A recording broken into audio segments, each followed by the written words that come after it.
नमस्कार। गणेश चतुर्थी की शुभकामनाओं के साथ करंट अफेयर्स बाय सर्विका में आपका स्वागत है।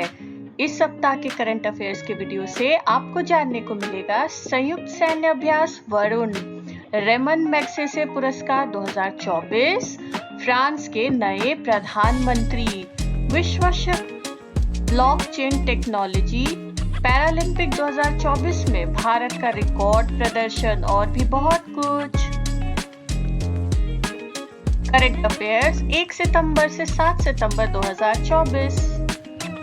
राष्ट्रीय। श्री मोदी ब्रुनेई और सिंगापुर की अपनी 2 देशों की यात्रा के पहले चरण में ब्रुनेई की राजधानी बांदेर सेरी बेगावन पहुंचे। इस अवसर पर वहां के युवराज और वरिष्ठ मंत्री हाजी अल मुतादी बिल्ला ने प्रधानमंत्री मोदी की अगवानी करते हुए उनका औपचारिक स्वागत किया। श्री मोदी द्विपक्षीय यात्रा पर ब्रुनेई जाने वाले भारत के पहले प्रधानमंत्री हैं। प्रधानमंत्री नरेंद्र मोदी ने बांदेर सेरी बेगावन में ब्रुनेई के सुल्तान हाजी हसनल बोल्किया के साथ बातचीत की। उन्होंने ब्रुनेई में अमर अली सैफुद्दीन मस्जिद का भी दौरा किया। प्रधानमंत्री नरेंद्र मोदी ने 2 दिन की सिंगापुर यात्रा पर वहां के प्रधानमंत्री लॉरेंस वॉग के साथ प्रतिनिधिमंडल स्तर की वार्ता की। बैठक के दौरान दोनों नेताओं ने भारत सिंगापुर राजनीतिक साझेदारी की प्रगति की समीक्षा की और आपसी हित के लिए क्षेत्रीय और वैश्विक मुद्दों पर विचार विमर्श किया।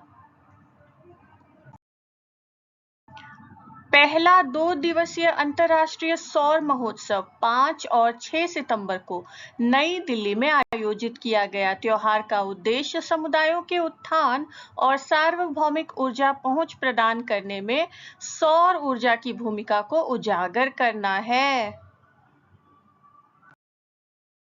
राष्ट्रपति द्रौपदी मुर्मू ने जिला न्यायपालिका सम्मेलन में सुप्रीम कोर्ट का झंडा और प्रतीक चिन्ह जारी किया। आप जानते हैं सर्वोच्च न्यायालय के प्रतीक चिन्ह पर लिखा गया वाक्यांश यतो धर्मस्ततो जयः महाभारत से लिया गया है। इसका अर्थ है जहां धर्म है वहां विजय होगी।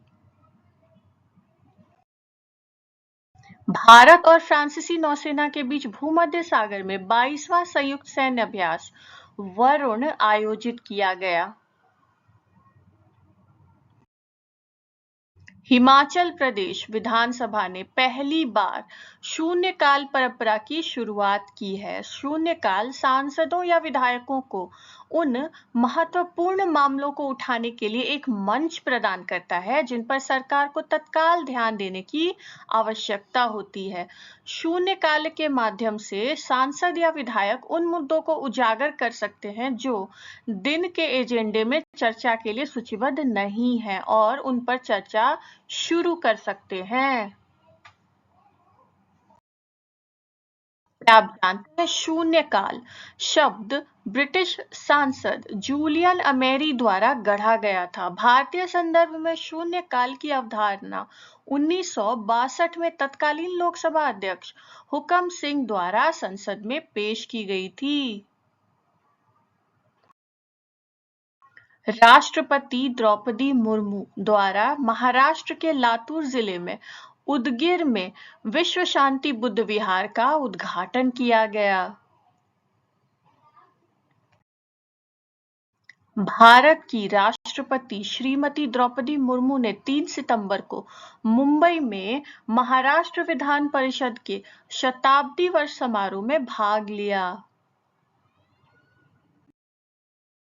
ओडिशा के चांदीपुर में एकीकृत परीक्षण रेंज से मध्यम दूरी की बैलिस्टिक मिसाइल अग्नि 4 का सफल प्रक्षेपण किया गया। प्रक्षेपण के दौरान सभी परिचालन और तकनीकी मानकों को सफलतापूर्वक पूरा किया। कला और संस्कृति। Lieutenant general M V. Suchindra Kumar, उत्तरी कमान ने गुलमर्ग में गुलेशियम का उद्घाटन किया। गुलमर्ग आर्मी म्यूजियम कश्मीर घाटी की सुरक्षा और विकास के लिए भारतीय सेना की भूमिका के साथ-साथ कश्मीर के समृद्ध इतिहास और विरासत को उजागर करने की एक पहल है। अंतर्राष्ट्रीय रेमन मैग्सेसे अवार्ड्स फाउंडेशन, जिसे व्यापक रूप से एशिया के नोबेल पुरस्कार के समकक्ष माना जाता है, की घोषणा की गई है। 2024 के पुरस्कार विजेता है मियाजाकी हयाओ, जापान से प्रसिद्ध फिल्म निर्माता और स्टूडियो घिबली के संस्थापक। फरवीजा फरहान, इंडोनेशिया से पर्यावरणविद और सामाजिक न्याय की वकील। कर्मा फुनशो, भूटान से पूर्व भिक्षु विद्वान और सांस्कृतिक संरक्षणवादी। डॉक्टर गुयेन थी नो फुओंग, वियतनाम से एजेंट ऑरेंज पीड़ितों के लिए चिकित्सक और वकील। ग्रामीण डॉक्टरों का आंदोलन, थाईलैंड, ग्रामीण स्वास्थ्य में क्रांति लाने वाले स्वास्थ्य पेशेवरों का सामूहिक समूह। क्या आप जानते हैं यह पुरस्कार फिलीपींस के पूर्व राष्ट्रपति रेमन मैग्सेसे के सम्मान में प्रति वर्ष दिया जाता है। पुरस्कार की स्थापना अप्रैल 1957 में न्यूयॉर्क शहर में स्थित रॉकफेलर ब्रदर्स फंड के ट्रस्टियों द्वारा की गई थी। 1958 में आचार्य विनोबा भावे इस पुरस्कार के पहले भारतीय प्राप्तकर्ता थे।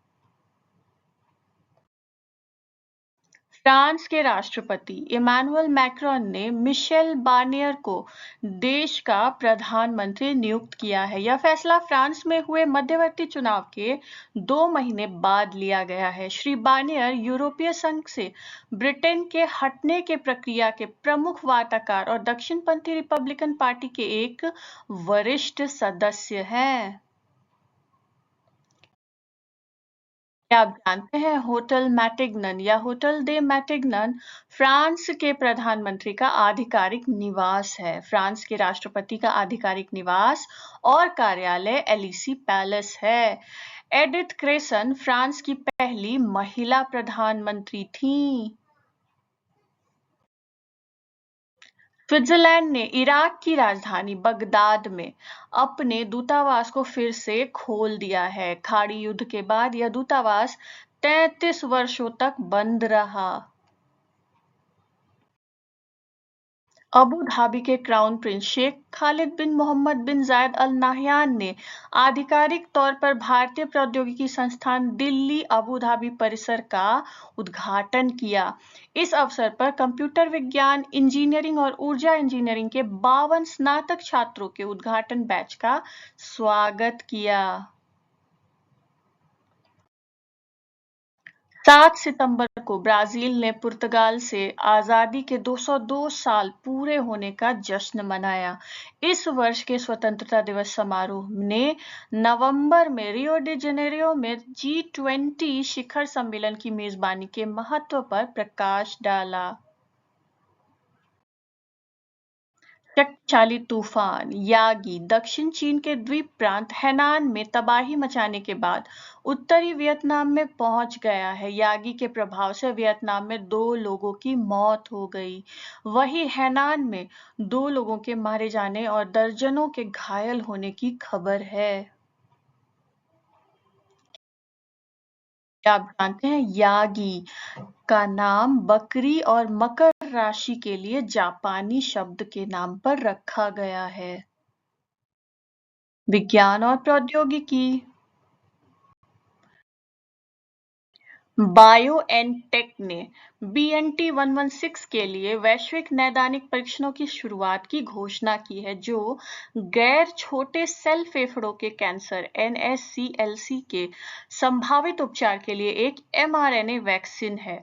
वैक्सीन के बारे में दावा किया जाता है कि इसमें उसी mRNA तकनीक का उपयोग किया गया है जो कोविड-19 टीकों में महत्वपूर्ण साबित हुई थी। बाजार और अर्थव्यवस्था। इलेक्ट्रॉनिक्स और सूचना प्रौद्योगिकी मंत्रालय भारत सरकार ने ब्लॉकचेन एज ए सर्विस की पेशकश करने के लिए विश्व ब्लॉकचेन टेक्नोलॉजी स्टैक लॉन्च किया।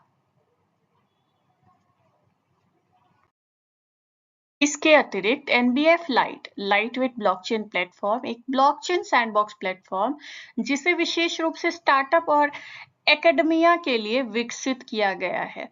प्रामाणिक मोबाइल ऐप की उत्पत्ति की पुष्टि करने के लिए एक अभिनव ब्लॉकचेन सक्षम समाधान और विभिन्न नागरिक केंद्रित अनुप्रयोगों के लिए सुरक्षा, विश्वास और पारदर्शिता को सक्षम करने के लिए राष्ट्रीय ब्लॉकचेन पोर्टल भी लॉन्च किया गया। खेलकूद। भारतीय खिलाड़ियों ने पेरिस पैरालंपिक 2024 में अपना शानदार प्रदर्शन जारी रखा और रिकॉर्ड 7 स्वर्ण, 9 रजत और 13 कांस्य पदक जीते। भारत पदक तालिका में 18वें स्थान पर रहा।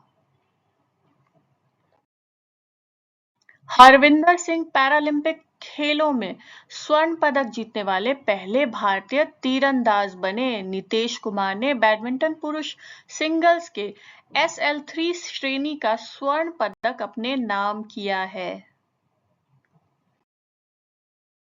सुमित अंतिल ने भाला फेंक में स्वर्ण जीता। उन्होंने 70.59 के थ्रो के साथ पैरालंपिक में एक नया रिकॉर्ड बनाया। नवदीप सिंह ने पुरुषों की भाला फेंक F41 में स्वर्ण पदक जीता।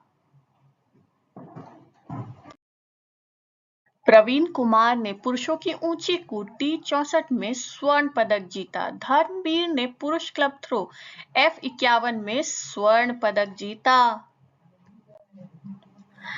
वीडियो को अंत तक देखने के लिए धन्यवाद। यदि वीडियो पसंद आया हो तो लाइक करें, अपने परिचितों के साथ शेयर करें और अगर अब तक सब्सक्राइब नहीं किया है तो कृपया सब्सक्राइब करें और देखते रहें करंट अफेयर्स बाय सर्विका।